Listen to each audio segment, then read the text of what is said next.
We have a story about a fascinating trend in faith. Average Americans leaving their lives behind to go on a pilgrimage, from walking in the footsteps of Jesus in the Holy Land to, as you're about to see, searching for miraculous healing. This has never been captured on video until now. Glad you made it. So am I. Every spring, wounded warriors travel to a remote city in France called Lourdes, where in 1858 a peasant girl claimed to have seen the Virgin Mary, and where the waters are now believed to have holy, healing powers. I was hit by a suicide bomber. 52 people died that day.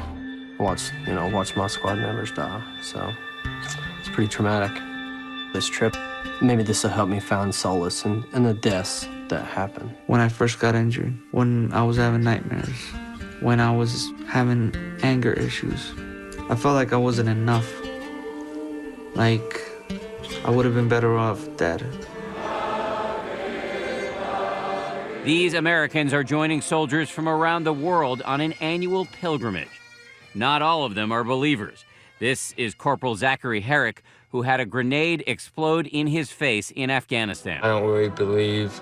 I believe there's a higher power, obviously. I believe that, but, I don't know what it is, and so I just keep an open mind. The best-selling author and TV host Bruce Feiler accompanied the veterans. They've had the best science, and they still are longing for something. This story is part of an upcoming PBS series called Sacred Journeys with Bruce Feiler, which follows Americans on 6 different pilgrimages, from Saudi Arabia to Japan to Africa. We pray with singing, we pray with bells, we pray with dancing. Even at a time when organized religion is under siege, pilgrimages are exploding in popularity.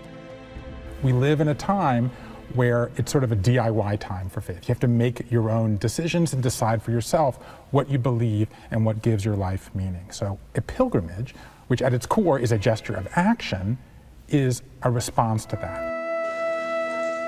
So what will happen in Lourdes, where the Catholic Church even has a medical office on hand to document healings?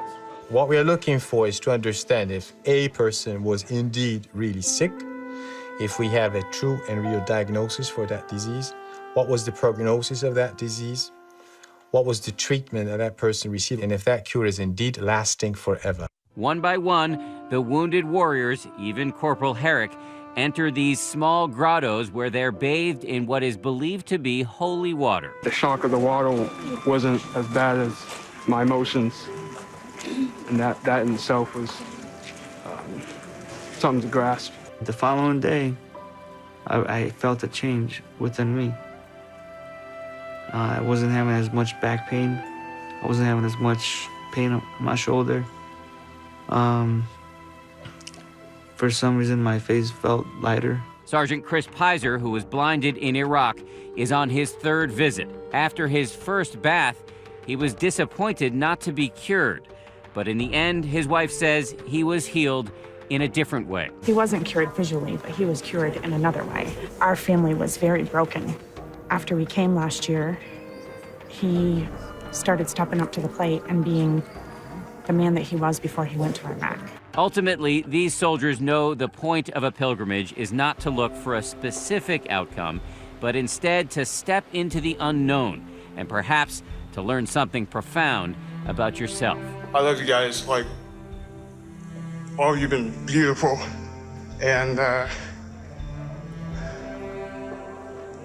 watching you guys smile, that's my religion. An ancient urge, now more popular than ever. And Sacred Journeys with Bruce Feiler premieres on PBS on December 16th. It is a fascinating series.